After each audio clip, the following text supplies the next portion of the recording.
It began on the coldest night of winter. Snow covered every rooftop, every street, every tree. The city looked quiet, almost peaceful, but the wind was sharp and cruel.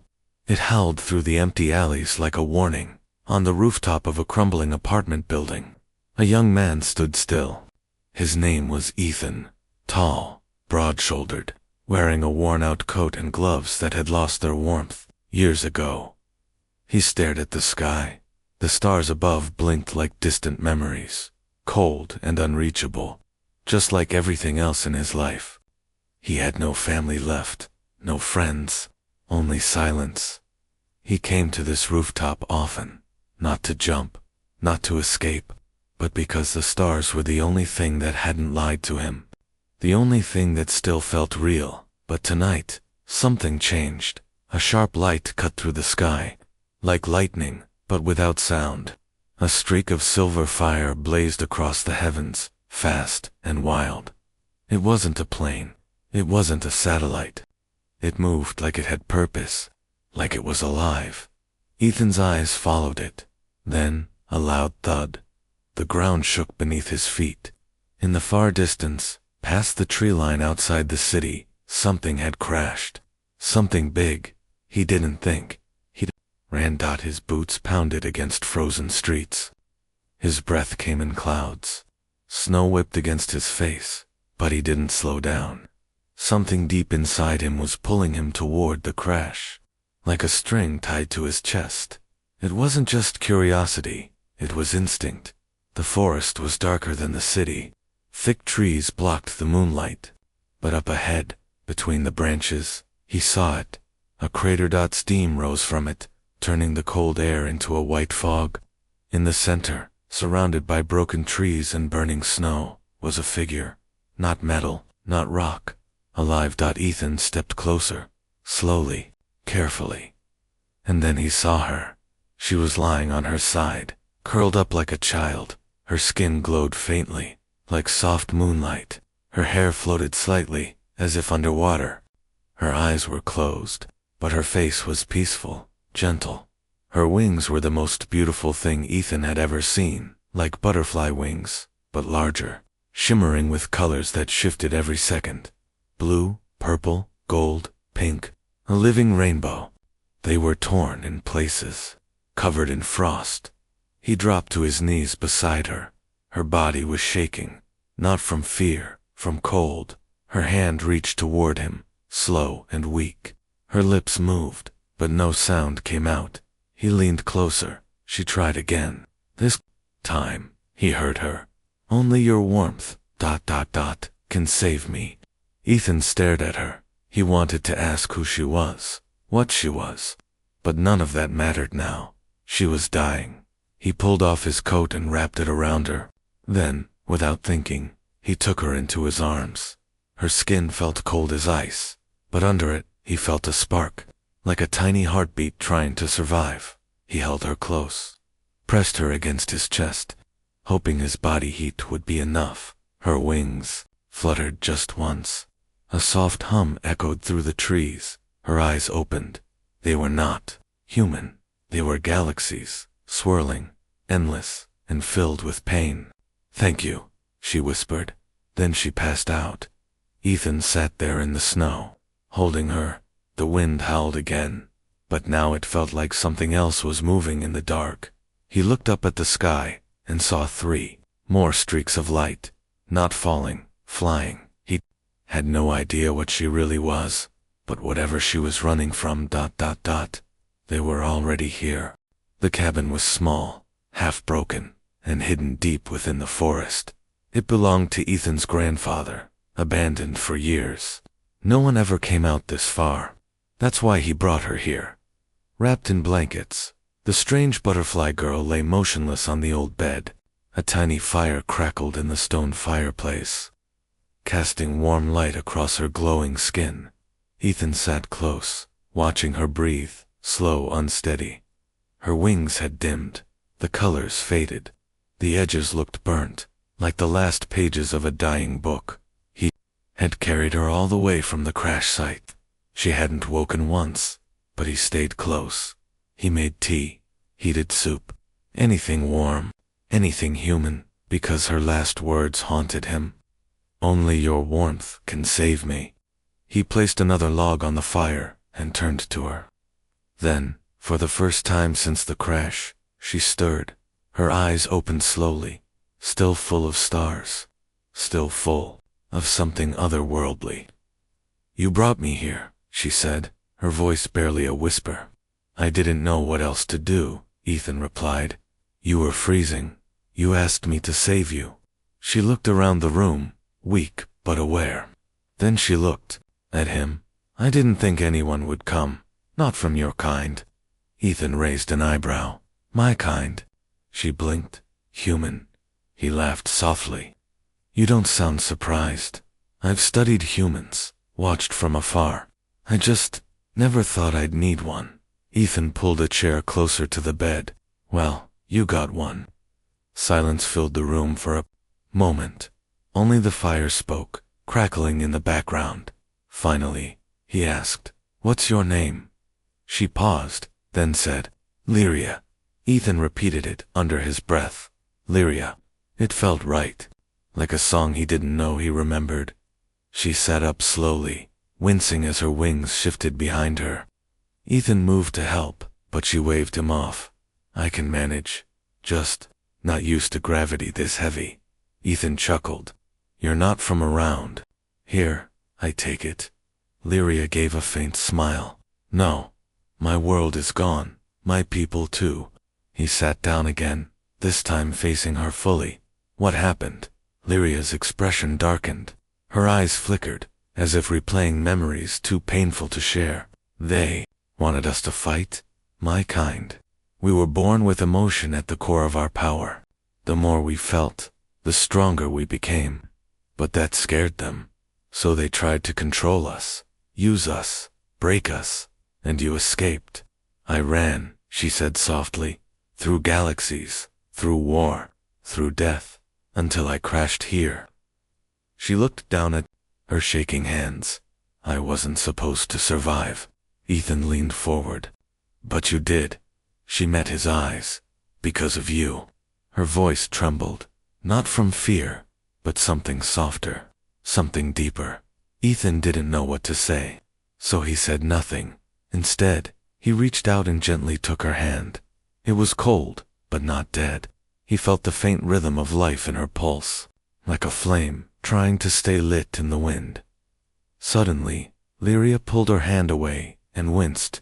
She turned her back toward him, and that's when he saw it. A small scar, just above her spine. Circular, metallic. What is that? He asked, standing up. Lyria froze. She didn't answer. Ethan stepped closer. He could see now something had been inserted into her. It looked like a piece of machinery had been removed, but not cleanly. He reached out, but Lyria turned around quickly. It's nothing, she said. That's not nothing. Someone put something inside you. Her wings folded tightly behind her, as if in defense. It was a tracker, a control device. Is it still active? No, she said, voice low. I burned it out before landing. Ethan stepped back, staring at her. Are they looking for you? Lyria didn't answer, which told him everything. Then, outside the cabin, the wind shifted. Ethan walked to the window and peered through the frost-covered glass.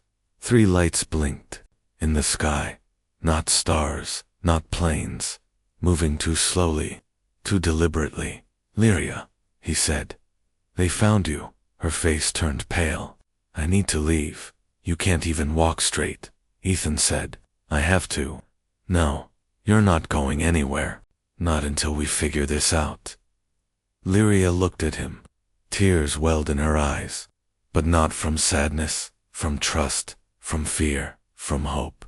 You don't have to protect me, she whispered. He looked her dead in the eyes. Yes, I do. Because deep down, he already knew. This wasn't just about her survival. It was about his own humanity. And the warmth she needed, was waking something inside him he thought was long dead. The next morning, the sky over the forest was no longer quiet. It hemmed. Ethan woke early. The fire had gone out. Cold air crept into the cabin through every crack in the wood. He rubbed his eyes, then turned to check on her. Lyria was already awake, sitting by the window, wrapped in a blanket. Her wings shimmered faintly in the morning light, not as bright as before, but no longer fading either. "They're close," she said softly. Ethan stood beside her. He followed her gaze to the sky. There were no clouds, but the birds were gone. The air was still. "How do you know?" he asked. "I feel them, the same way I feel you." She turned to him, her voice softer now. "You saved me, Ethan, but saving me comes with a price." Ethan shook his head. "You don't owe me anything." "I'm not talking about me," she whispered. "They're not just coming for me, they're coming for Earth." A sharp silence followed her words. Ethan blinked. "What do you mean?" Lyria stood slowly. Her legs trembled, but she held onto the window frame and remained upright. "My people had something they didn't. Emotion, real emotion, fear, love, hope, not just ideas, but power. The kind of power that can change the course of galaxies. They tried to harvest it, to use us like living batteries." Her hands tightened into fists, but they couldn't control it, because emotion isn't something you cage. She turned to face him again. "So they started replacing it, with machines, wires, cold logic. One by one, they removed everything that made them feel." Ethan felt a chill crawl down his spine. "Wait, are you saying they were human?" She nodded. "Once, a long time ago, before they became what they are." "Now," Ethan sat down, trying to process everything. "Then what do they want with you?" "I'm the last," she said. "The last one who still carries full emotional energy. They want to drain me, erase me. Then Earth is next. Because Earth is still human." He stood. "We can't let that happen." "You say that," she whispered, "but you're just one man." Ethan didn't respond. Not right away. He moved to the old cupboard in the corner, pulled out a heavy case from beneath the floorboards. He wiped the dust from it and opened the lid. Inside were weapons, old, modified, hand-built, from spare parts and old military junk. He looked at her. "One man is all it takes to light a fire." Lyria stared at him, eyes wide. Then a soft smile crossed her lips. "And I carry the flame." Ethan moved quickly after that. He set traps around the cabin, rigged tripwires, buried mines in the snow, rewired cameras. He didn't sleep. He didn't stop. Lyria tried to help, but her strength was still low. So she did something else. She sang, not with her mouth, but with her wings. Soft vibrations filled the air, a kind of hum that wrapped around the walls of the cabin. It felt like comfort, like home. Ethan didn't ask what it was. He just let it play while he worked. That night, he sat beside her again. They shared food. He gave her his jacket. Again. "Why me?" he asked suddenly. "What? Do you mean? Why did you crash near me? Why did you say my warmth could save you?" Lyria looked down. Then she reached out, took his hand, and placed it gently against her chest. "You have pain, Ethan, a deep one, but you still choose kindness. That pain is like a burning star inside you. Most people bury it. You wear it like armor." She looked up, her voice trembling. "I felt it from space." Ethan didn't know what to say, so he stayed still. Her hand never left his. Then, the silence broke. A low sound rolled through the sky, like thunder, but steady, not natural. He stepped outside and looked up. A ship, long and black, like a blade, cutting through the clouds. It floated silently above the forest. Lights scanned the trees. The snow dot then, a voice, echoing through the air, as if spoken from nowhere and everywhere at once. "Return the girl." Ethan stepped back inside. "They found us." Lyria stood, her wings spreading wide, glowing again. "Then we don't run anymore." He loaded his rifle and smiled. "Let them come." And outside, in the shadows of the trees, the first Hunter arrived. Not metal, not alien, a man with wires instead of veins. The cabin shook, not from wind, from footsteps, heavy, slow, precise. Outside, the snow was no longer silent. The trees groaned, branches snapped under the weight of something unnatural. Ethan peered through a crack in the cabin wall, his hands gripped the old rifle tighter just beyond the tree line. They were coming, tall, armored, metal and flesh twisted together, faces covered in silver masks, eyes glowing red dot, and in front of them, a man with no helmet, no armor, just a long black coat and eyes like broken glass. Lyria's voice was calm, but Ethan could feel her tension. That's Commander Solon. He used to be human, before he gave up feeling. Ethan narrowed his eyes. He doesn't look like much. He was the first to turn, she whispered. The first to choose cold logic over love. He believes emotion is weakness. Ethan looked at her. Then we're about to prove him wrong. He moved to the door and locked it, then walked back to her side. Lyria stood barefoot on the wooden floor, her wings glowing faintly now, like they were waiting, like they needed something more. She closed her eyes and held out her hands. Before they reach us, I want to show you something. Ethan hesitated, then took her hands in his. A flash, not of light, of memory. Suddenly, he was no longer in the cabin. He was standing in a field of silver flowers. 2 suns overhead, a sky so clear, it looked like glass. Children with glowing wings ran through the grass, laughing. Lyria stood beside him, but younger, happier. Her people danced around her. Every color of emotion flowed from their wings like music in the air. This was my world, she said gently. Before the invasion, the scene changed. Explosions, screams. The flowers turned to ash. The sky turned red. Metal ships rained fire on her people. He saw her run, saw her hide, saw her cry. Then, nothing. Just black. Until his own memories began to rise. The day his sister died. The accident. The hospital. The funeral. The silence. Tears filled his eyes. Lyria opened hers too. You carry pain like I do, she whispered. And yet, you saved me. Ethan pulled her close. Her wings slowly wrapped around them both. Soft, warm, alive. For a moment, the world outside vanished. There was only breath, only skin, only light. Then, outside, something crashed. The front gate exploded. Snow and wood flew in every direction. Ethan pulled back, loaded his rifle, and nodded at her. Let's finish this. Lyria stepped forward, but stumbled. Her knees buckled. She collapsed to the floor, breathing hard. No, she gasped. I'm still too weak. There's too much fear in the air. It drains me. Ethan dropped beside her, held her face in his hands. What do you need? She looked into his eyes. You already know. He took a breath, leaned in, and kissed her. It wasn't wild. It wasn't desperate. It was warm, steady, real. And as their lips touched, her wings burst into light. Bright gold and violet swirled across the room. The air shimmered. The walls trembled. Ethan pulled her close as her energy surged through the cabin. Outside, the attackers froze.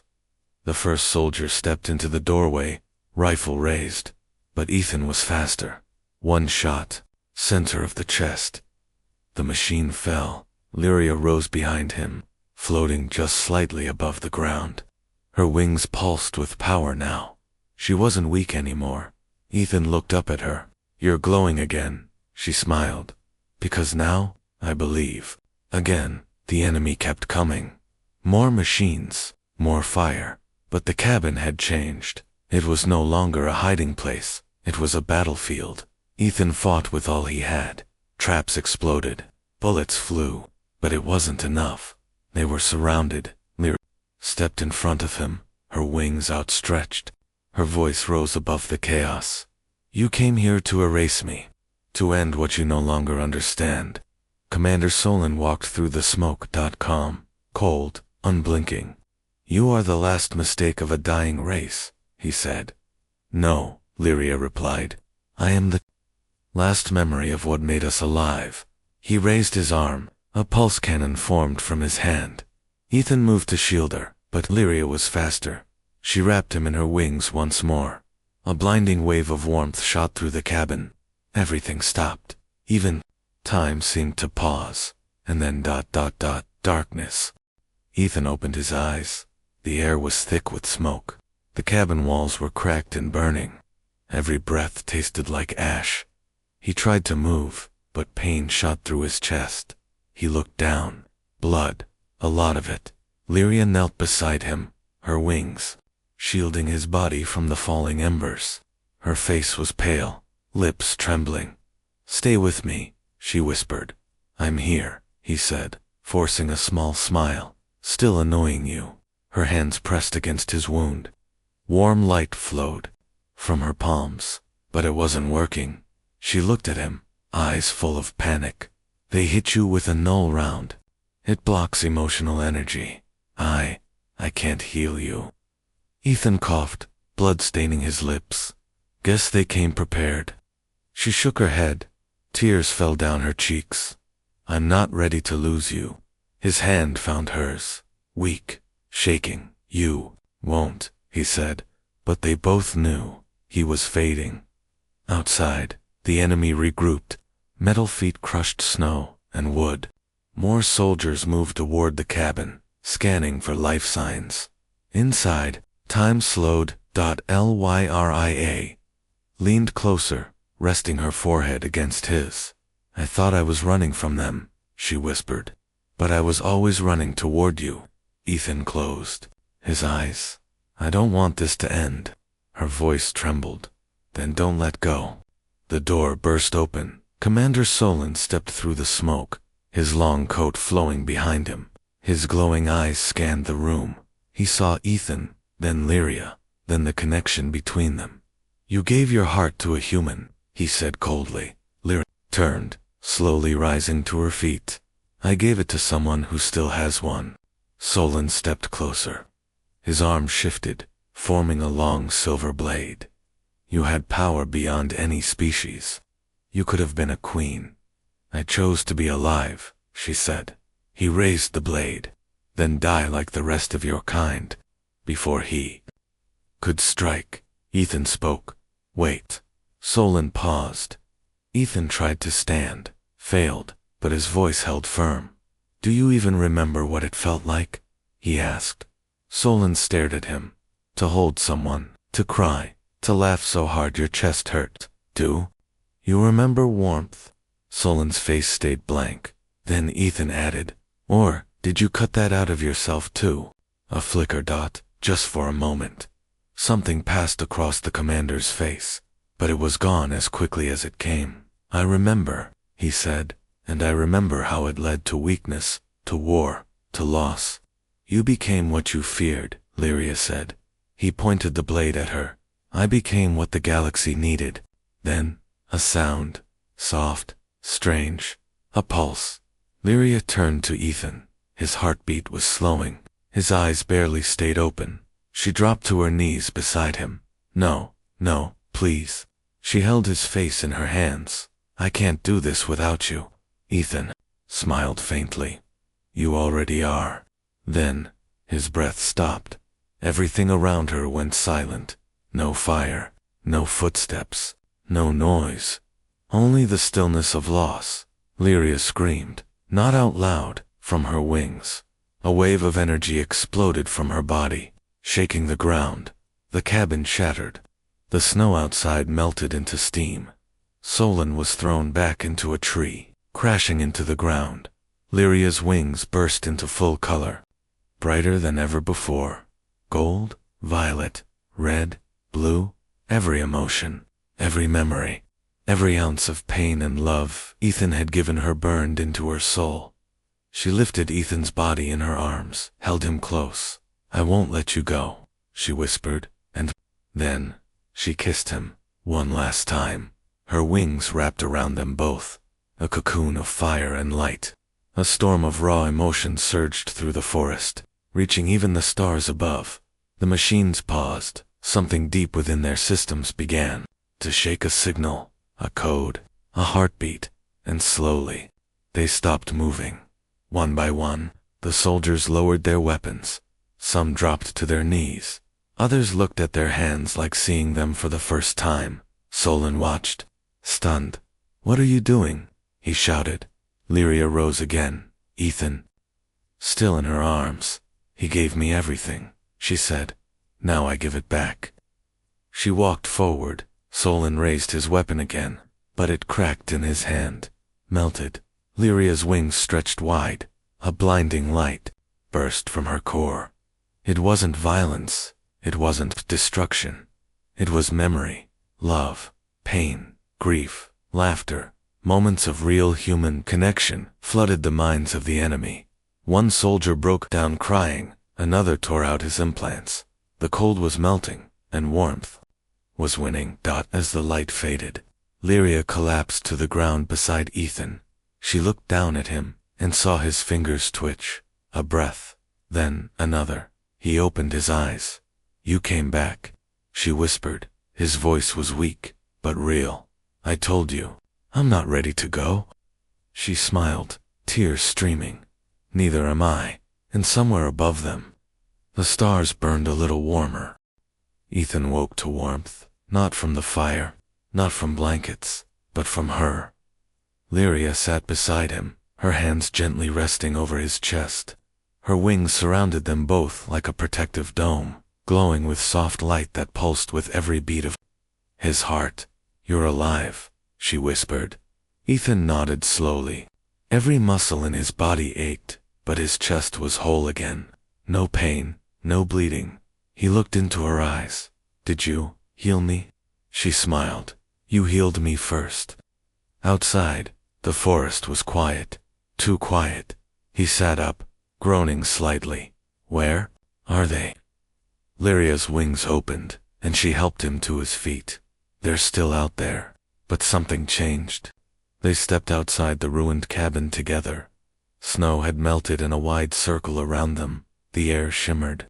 Trees sparkled with dew, like morning light had kissed them early. The soldiers stood frozen, scattered across the forest clearing. Some were kneeling. Others just stared at the sky. Weapons dropped in the snow. They looked lost, like children waking from a nightmare. "What did you do to them?" Ethan asked. "I reminded them what they were," Lyria replied. "Not tools, not machines, people." She stepped forward and approached the nearest soldier. He didn't move. His face masks clicked open slowly. A pale face beneath, tired, human, eyes wide with confusion.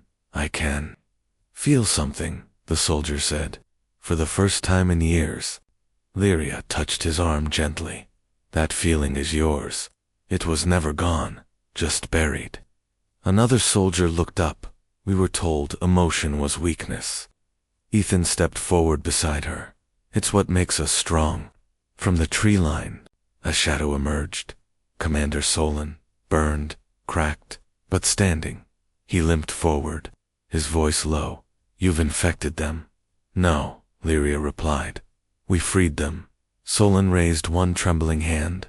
A hidden blade snapped into place from his wrist. "You think this ends with hope?" he hissed. "This ends with fire." Then, something unexpected happened. One of his own soldiers stepped in front of him. "You told us to forget," the soldier said. "But I remember now. My family, my daughter's laugh, my wife's voice." Solon's blade lowered, just slightly. "You're making a mistake," he said. "Feelings make you weak." "No," the soldier replied. "They make me real." More soldiers moved to stand beside him. Together, they faced the commander. "You don't lead us anymore." Solon's eyes widened. For the first time, fear flickered in his face. "You're choosing them? A broken human and a dying butterfly?" Ethan stepped forward, pain in his bones, fire in his voice. "We're choosing life." Solon screamed and raised his weapon again, but this time, It wasn't aimed at Lyria. It was aimed at Ethan. Time slowed. Lyria's eyes widened. Her wings opened wide, and she moved fast, too fast. She leaped in front of Ethan. The blast hit her square in the chest. She fell. No. Ethan dropped to his knees, catching her before she hit the ground. Her wings flickered. Her light dimmed. He held her face in his hands. "Stay with me," he begged. "Please." She smiled weakly. "This time, it's your warmth that will save me." Her fingers brushed his cheek. "I felt alone for so long, but now, I know what love feels like." Her voice was fading, and so was her glow. "I would do it all again," she whispered, "just to meet you." Ethan's tears fell onto her skin. "I'm not letting you go." He looked up at the soldiers. "Help me." Without a word, they formed a circle around them. One knelt and placed his hand on Ethan's shoulder. Another held Lyria's wing gently, then another, and another.